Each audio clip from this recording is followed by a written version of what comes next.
Okay guys, I just wanted to give you a few little examples to go back over what we did today.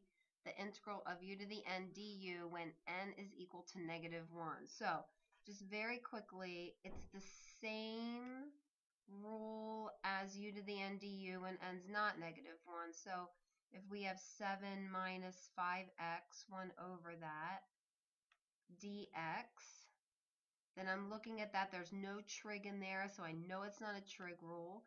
And I have this quantity to the first power in the denominator.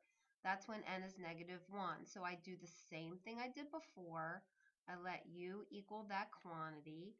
We get 7 minus 5x is u. So that gives me 1 over u times dx. But remember, these have to match.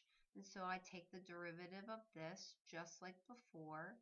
Du dx is -5. And so du over -5 is equal to dx. And so that's going to allow me to sub in there. So I get 1 over u times du over -5. Oops, that's a -5 and that's a times. All right, so I can pull out that -1/5, just like always, and I get 1 over u du. Or if you'd rather think about it as -1/5 times u to the -1, the integral of u to the -1 du, you can do that too. So remember, this is the integral of 1 over u du, or the integral of u to the -1 du. And remember, that's going to be equal to the ln of the absolute value of u plus your c. So here's my setup. I've got either form. Remember, either one. Doesn't matter, whatever's easier for you. So we're going to get -1/5 ln of the absolute value of 7 minus 5x plus our c. Okay, so it's the same process as u to the n du. It's just that under this one case, when the u is raised to the -1 or 1 over u, that's when it becomes the ln, and only then. So let me do another slide. All right, so if I have the integral of x over x squared plus 1, let's say I have that dx. All right, so I can't split this. The sum is in the denominator. I'm never allowed to do that. There's no trig in it, so I know it's not a trig rule. So I'm going to have to try a u sub. Since there's nothing really raised to a power, and I have this quantity in the denominator, I'm going to try that first. So our u is x squared plus 1.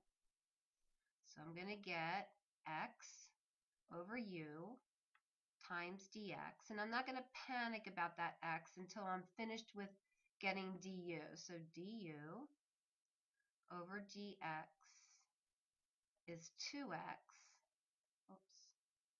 So du over 2x is equal to dx.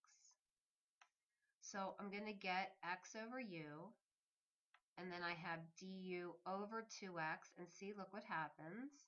The x's go. So just like before, I get 1/2 the integral of 1 over u du.